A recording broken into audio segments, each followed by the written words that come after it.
Well, hello, free people of the Rocky Mountain region, and welcome to this Free State Colorado video. Today, I'm joined by Natalie Menten, Colorado political expert and advocate for taxpayers. Well, you've probably heard of DEI, and the reality is that diversity, equity, and inclusion programs have generated their fair share of controversy, and unfortunately, some Colorado taxpayers are footing the bill. So, Natalie, I'm very interested to see what you've discovered in Jefferson County, and I'm really looking forward to learning how all of us across Colorado can investigate how much of our taxpayer money is being spent on DEI programs in our communities. I'm glad to be here. And yeah, we're going to talk about that. Basically, with the government, we're the top of the taxpayers, the top of the organizational chart. That makes us the boss of the, let's call it company, and comes down to how many public DEI employees are we paying. So I looked up examples in local area for myself, and this video is going to just walk people through some options on how to kind of figure out what they've got going in their own neck of the woods. And I want to say, I put the slide set together, and that is why you will see here that I am grateful to be with the sensational super host, Brandon Work, and we will move on now to slide. You're very kind, Natalie. Thank you. Yes, well, I firmly believe this. So anyway, all right, here we go. First of all, one way you could get a good grasp of actually all the employees that are in your local government. And I've done this for some years, so I've got quite a bit of experience with this. It would not just this DEI thing. I've gotten payroll records for many years. In Colorado, besides having the right to get public records such as emails, text messages, government documents, resolution, ordinance, whatever it may be, you also have the right to get payroll records.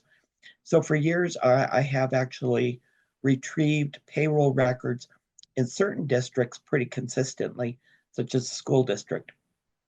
But with the county, which is what I'm going to use in this case, the first step was I knew we had DEI employees, but I figured, okay, I'll get the payroll records for a couple of different reasons.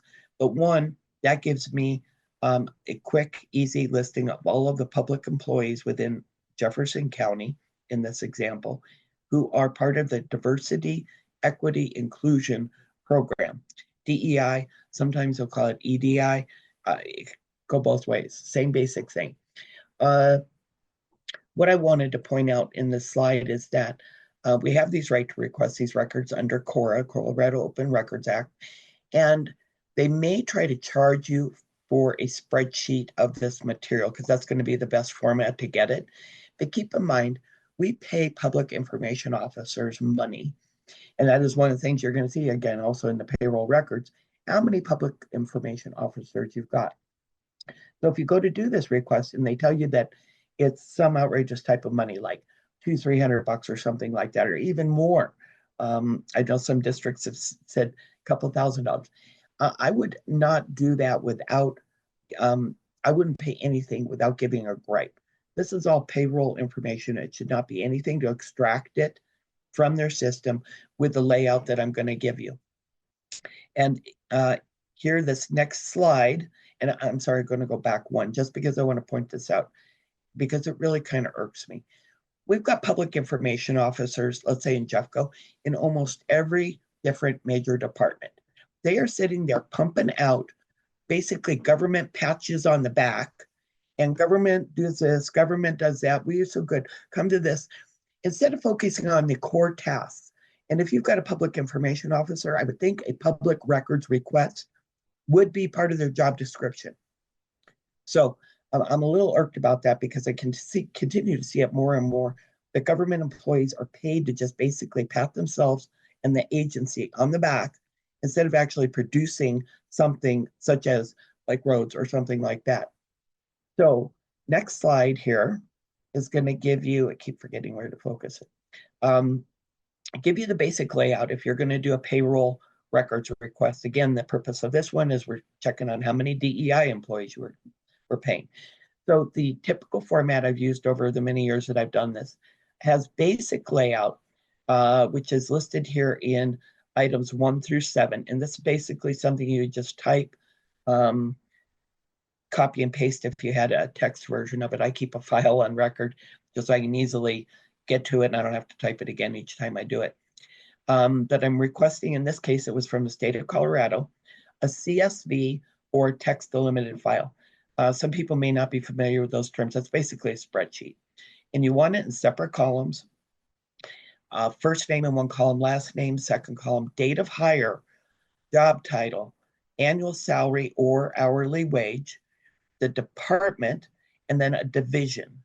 And if you get all of those in the separate columns, it will make it very easy to then compare in later years if you happen to look at it, sort it, filter it, all these different things that you may want to do with the data instead of scrolling through what may be hundreds, if not a couple thousand employees. State of Colorado, more than that. So that's basically the cheat sheet on what you're going to be submitting to the government. Those are the bare basics that I expressed there. In the past, I've also done pension contributions, settlements. Right now, I have a Cora in the Regional Transportation District. I want their full payroll because I haven't gotten it in a couple of years since I left the board. And I want another settlements because there was a recent article in Colorado Public Radio where the general manager was paying off these $100,000 plus settlements to employees instead of firing them. So bonuses. A lot of people would not think about the government employees getting bonuses, but they do. And also performance payouts. That's because bonuses can be frowned upon. Like here's a freebie almost for you. So what the government has tended to do is relabel those as performance awards. Now, whether that's true or not is to be figured out later. Let's just go that way. So that's the basic Cora. So here I did, in this case, a payroll request on Jefferson County itself, the county, not the school district, but the county, which most people are not even really aware what the county does. They do a few functions. Majority of the rest of the stuff you get is coming from a city or elsewhere. In the case of Jeffco, which we are one of the largest counties in the state of Colorado, we have 4 DEI employees. So what I'd requested was the annual 2023 salaries. And what turns out with the 4 of these employees, we have a gross amount of over $350,000, $355,615. So we first of all got, I'm just using the last names here, even though I have the rest. I'm trying to be nice. Because you can actually get payroll info and post it on the internet, and I've done that in the past. But the first, we've got our manager, top dog in the DEI area, making over $100,000 a year, $104,174. Then we have 3 DEI coordinators underneath in this, let's call it chain of different labels of positions. The DEI coordinators, we've got 2 of them making $85,000 a year, just over that. One of them making $81,379. So that's what brings up this total of getting over $350,000 in salaries in 1 year for 4 DEI employees. And on top of that, that's not the only thing taxpayers are paying for. All right, and remember, we've got governments all over the place going, we don't have enough money to build roads. We don't have enough money to do this. We don't have enough money to do that. Blah, blah, blah, blah, blah. But I mean, four DEI employees, but that's not the only cost. So moving on, we, the taxpayers, also get to pay bonuses. And in some of these cases, I've got them I've got the details, exact details, when bonuses were. We're giving bonuses like twice a year to some of these employees. So we have in this, we've got the DEI manager who's making, again, over $100,000. They get a $2,800 bonus here. And I will note that this is a 2-year, roughly 2-year span, 2.5 year. Then on top of that, we got DEI coordinator number 1. Over that same period, they got $6,050 bonus. DEI coordinator number 2, over $5,000 bonus.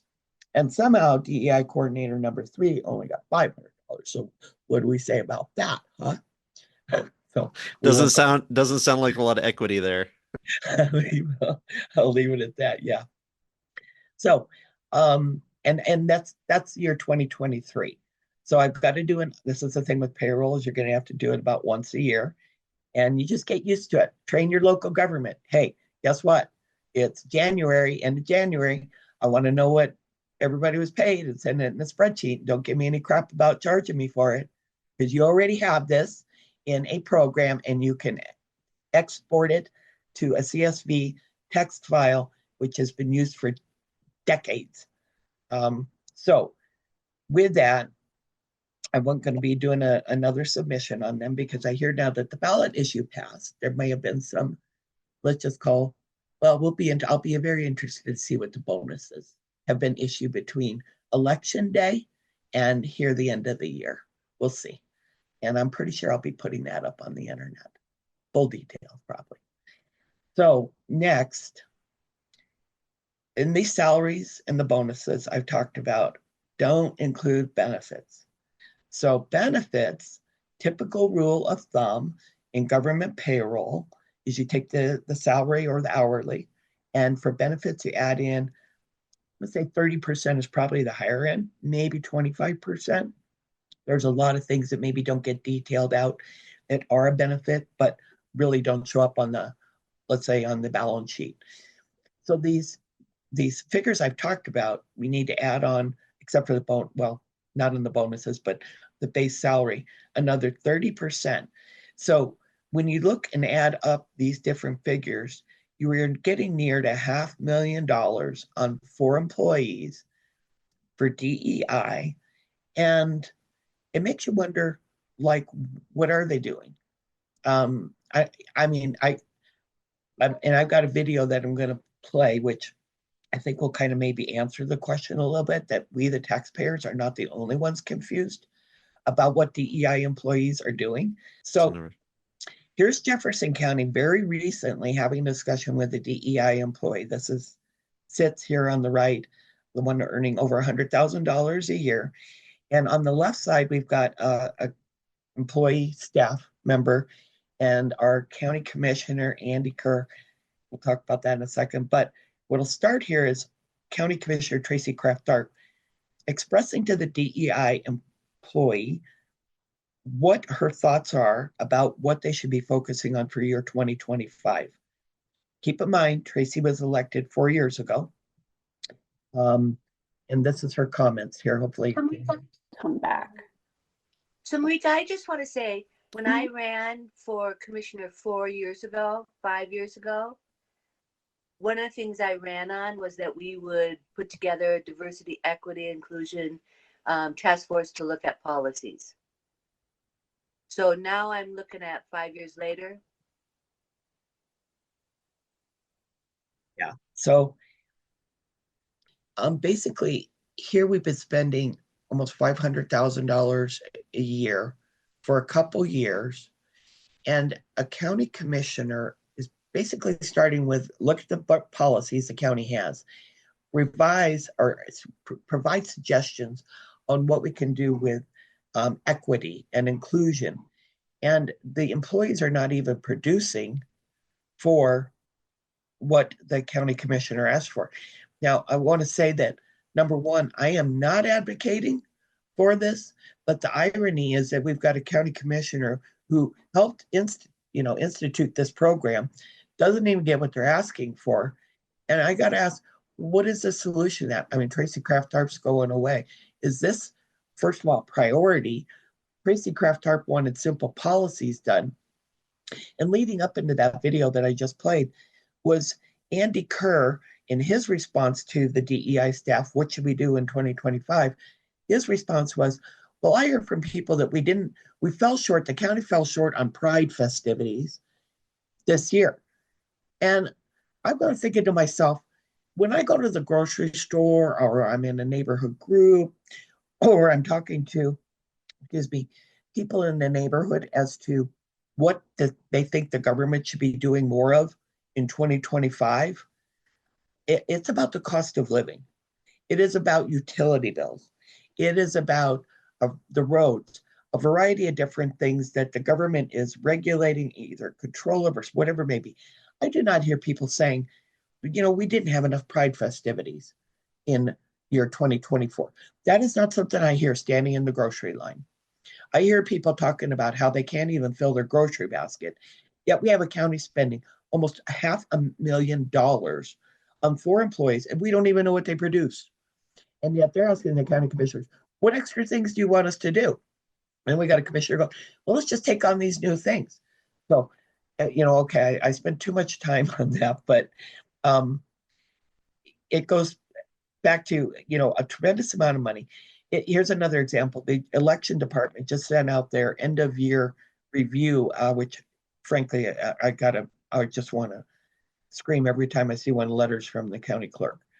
But here she is saying, we're going to partner with the DEI inclusion team and join this year's parade. So here's more things that government's doing. I mean, for me, my thought of what government should be doing, it's not, investing time, money into going to a parade. It's supposed to be conducting elections. It's supposed to be, in Jefferson County, we have a motor vehicle department. It's not even open on Fridays. And yet we have a county clerk that finds, spending DEI time on going to a parade, which I don't know, is that going to be like double overtime because they're on the, clock? I don't know. Who knows? But the core tasks of government should be roads, judicial system, public safety, elections. There's some people even argue about parts of that being part of it, but let's just say that those are ones that there's general consensus on. It even goes beyond this. This is one that is a tip for some people. Besides getting your payroll records, finding out who's on the payroll, what are they doing, what are you paying them for, that we now have this thing called a JEDI training, which is Justice, Equity, Diversity, Inclusionary, Anti-Bias, and Implicit Bias Training. Besides paying employees the amounts of money that we're paying, and let's just assume across Colorado, it's to the tune of, it's got to be hundreds of thousands of dollars, because I just showed $500,000 nearly in one county. We also pay consultants who will come in and perform the training. So they have created almost a whole, course curriculum and path forward of employment with all of these different things. When I was on RTD board, this was just coming up because George Floyd thing was coming up.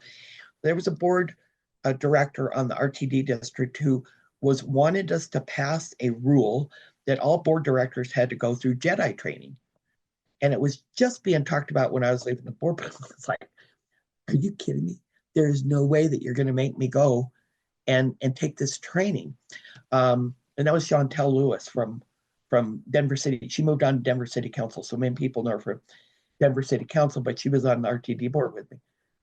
So here's the thing I belong to. I hope I'm on the right one here. Yes. The Grand Junction. Where do I get these things? This document here, I subscribe to this thing called BidNet, and other people can do it. I'm going to have a slide about that. If you go in, you can actually get on a email notification list for when governments put out certain types of solicitations. So I've got ones for consultants, specifically about communications, because that's where you'll see things like the Bighorn fiasco, where we paid over $300,000 to a hustler, a grifter from here in Colorado who is sucking off the public trough with money to run a ballot issue. Anyway, you can get these kind of things, these notices. So I've got one that pops up one day, and it's Grand Junction with this anti-bias and implicit bias training. I could do Coras all day long, hunting up stuff like this. I've got another one, maybe it's in this next slide. So here's the BidNet. If you go to BidNet, you'll figure it out.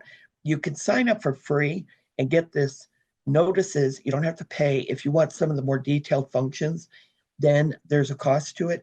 But if you want to keep an eye on your local government and what contractors are hiring, especially like consultants. It's one thing for like paving and an engineering thing. Got it. But some of these consultant ones, there's some real grifter contracts going on, let me tell you. I can barely stand it when BidNet pops on my email anymore. I read this stuff and it just drives me bats. So back to how many governments doing this. Here's a core I submitted to the University of Colorado for DEI consultation. They awarded this contract in June of this year. Just for grins, I submitted a Cora, said, give me the consultants that responded to this and who was it awarded to. So I want that whole comparison. They said response not ready. Check back in 6 to 8 weeks. So I'm like, whenever I get a response like that, it really, really irks me. I put in a request. You don't have it ready. I'm sorry, you're a public information officer being paid. Put it in your little tickler file and send me the response in 6 to 8 weeks. Why do I have to check back up? So December 23rd, I had to submit another request to University of Colorado, find out what they spent out of our public money. And I bet that's a deep rabbit hole. So they're not a very transparent record custodian, and I'll wait to see what I get from there. Here, this slide, money, money, money, money, money, money. Where did I get this? I forget. This was, I think also University of Colorado. And you can see all these grants that they've got. And there's a little thing on the right side, if you can see it, funders. These are funders who are handing out diversity, equity, and inclusion money. So some of these acronyms, I don't even know. Okay, I know we got Department of Defense. NIH is about health. I'm not sure about NSF. USDA is Department of NASA. NEH, I'm not even sure. It's pretty bad that I don't even know what these acronyms are. I mean, I'm not newbie to this. And here's a whole calendar with all of the DEI grants. Where is this money coming from? Well, it's, as many people know, but not enough, this is money out of our pocket. We are in debt up to our eyeballs. And we're handing out borrowed money to run DEI. So this, is local, it's federal. Let's go to the next slide. So basically, it's your money. This is like the third task you can do if you like to do this stuff and you don't have enough real hobbies. Demand that your local government post their check register and purchasing card expenses online. Then you don't have to maybe go to BidNet. I mean, you're getting the info after they already spent it. So that's not good, but it's better than not being aware at all. And if your government, go to public comment, say, it's ridiculous in this day and age. You cannot post a check register of where you're spending my money. So I can go in and look at it at midnight whenever I want and sort it, filter it, or do whatever. And if they won't, this is what I had to do back in 2009, is get those receipts in that CSV, comma separated value, or a text file, basically spreadsheet, and get a free website. There are ones you can actually do it. You don't have to put a dime. I think maybe Substack would allow attachment. I'm not 100% sure, but if you get, ask somebody, whatever, you can take the government's credit card and check register, put it online, and then share it on Nextdoor. And go, hey, maybe it's because of competitive bidding. We could be saving money if more vendors knew what we were buying. Or just for accountability. Folks, here's where our money is going. Do you expect it to go into roads, or do you expect 4 DEI employees who to the tune of nearly $500,000 a year? And one last thing, you also have the right to publish payroll records.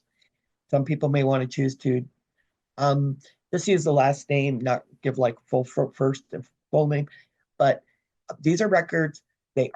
We are back to the very first slide. We are the boss, and it is our public money. There should be no hiding this stuff. And so request your payroll records. Just request everything you want, but then also the check register, the payroll, there was something in the middle, I forget. Oh, get on BidNet. If you really, really want to see that, I'll tell you, it's hard. You're going to see so much of your money just blown on some stuff. Some very legit, but you're going to see a whole bunch of stuff like, oh my God, I can't believe that they spend this money. And these are these grifters who go around, like somebody, Congresswoman's husband, go around grifting, and Griswold's brother, who works at another one of those firms, demand that your PIOs get their butt off Twitter and Facebook with fluff postings and respond to public information. And then, let's see, get the check register, the purchasing cards online, especially the purchasing card. I mean, a check, you got to go and you get somebody else's approval. Purchasing card, you're just whipping that plastic out of your pocket. And there's a whole bunch of stuff bought on Amazon and a variety of things. Some legit, some is not. All right, so I went real long there, way longer than I was supposed to. What do you think about all that, Brandon? No, it's extremely interesting, extremely valuable information. So first question, so when you're submitting that core request at the beginning and you're putting all those different information together, how do you specifically designate that it's DEI? Do you just flat out say, I'm looking for the DEI um, employees, or how would you do that? Well, if you're requesting the payroll and you are doing it in the manner I suggested here, which is just getting back to that one slide. When you are asking for their job title, Okay, which is item number 4, so you're going after all of the payroll for the whole agency. You don't, there'd be other stuff you'd be interested in there too. You don't want just the focus of DEI. perfect. Perfect. Yeah. And then I would say if anybody out there does get these payroll records or the P card records and they want a place to host it, I'm more than happy to put it on freestatecolorado.com as a resource there too. So I want people to know that I can do some web hosting for them, or I can create a page and they can put it on there as well. So definitely, Okay. but great information. Yeah, people should be outraged. I mean, like you said, people are struggling to pay their bills, feed their families. The roads are deteriorating, criminals and homeless people in the streets. I mean, it's not a great situation in a lot of parts of our state. And how much money is going to these DEI programs, how much money is going to so much fluff and other programs that, are not that core responsibility of government. I mean, I would say a total waste. And these programs need to be exposed. So I really applaud you for doing that.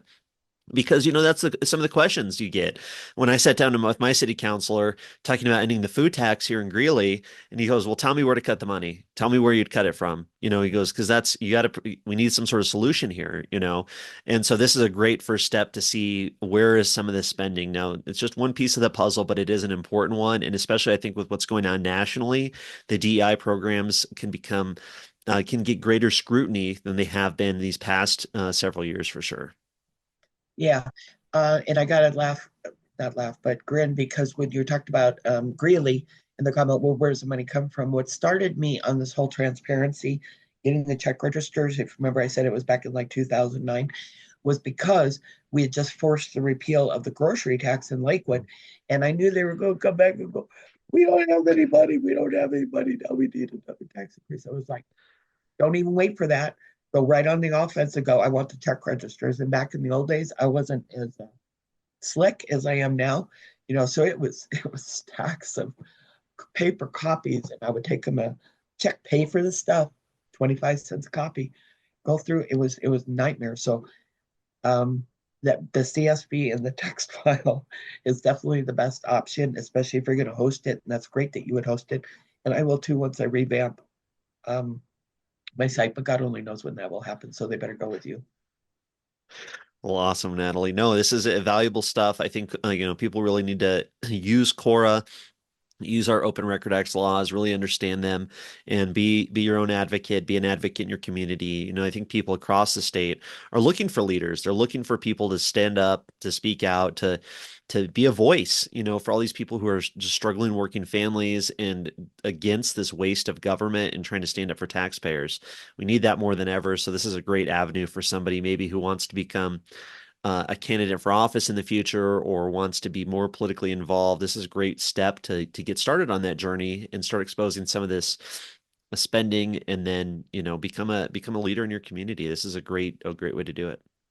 I think when you said, the counselor said, well, find the money. I think a lot of people feel that. They feel in their gut, my government is not spending money appropriately. There is no way in the world that, I'm giving you this much more in property taxes. I'm buying this much more in goods. Goods cost this much more. You charge sales tax on what a cost is. You are government's collecting enough. Where's the money going? And they talk always, well, we put our budget online. Budget? That's like, I've always, honey, I'm going to go buy a car for 30 grand. And they come back, well, it was 47 grand. That's the difference between budget and check register. Get the check register. And I remember years ago, sorry, I got to go for this one. School district was another one. I got in their check register. And they were spending, thousands of dollars on hundreds of dollars, thousands. It's been a long time. It's been back in the 2009 era. Bowling for team building. We're paying teachers to go bowling to do team building. We're buying sandals because it was the feel good thing.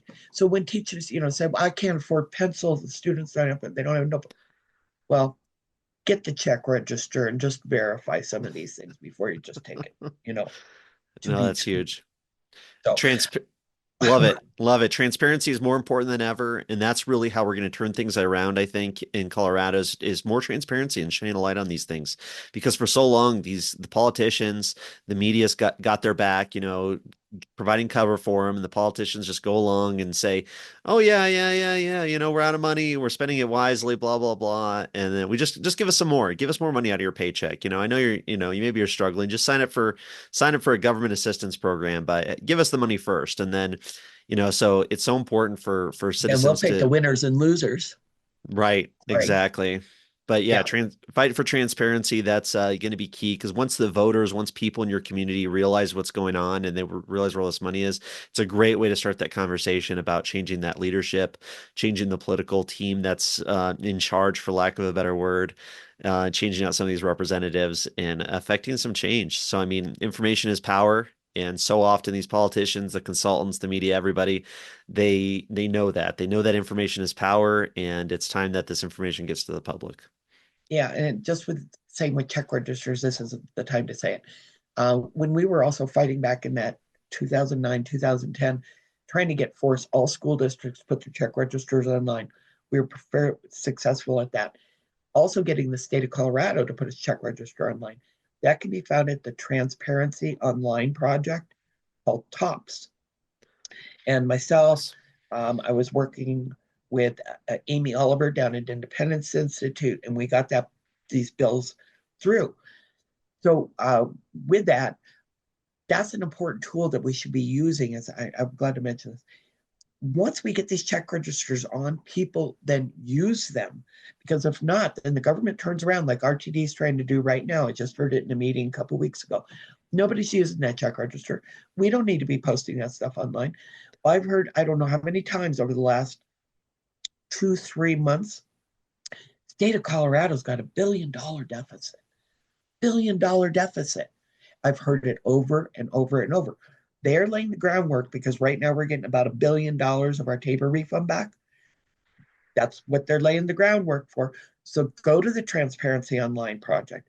See what search words you can search for keywords. Search for DEI, diversity, inclusion. You can use that. Get that stuff. And then when you're going to these public meetings and that legislator goes, we're in $1 billion hole. You go, oh, really? So we can spend this much money on our projects, though. We did a statue and we did a rainbow colored whatever something over here, and that was $70,000. But you're telling me your state doesn't have enough money. Okay, let's stop, Randy. Good stuff. Love it, Natalie. I really appreciate you. That is great work as always. Thank you so much for all your work, your hard efforts over the years, and looking forward to seeing everything that comes in 2025. But any final words here? I am so glad to have this interview with the super fabulous host with the most, Brandon Work. Well, thank you, Natalie. I appreciate it. And take care. Well, I hope to talk to you soon. Okay, bye.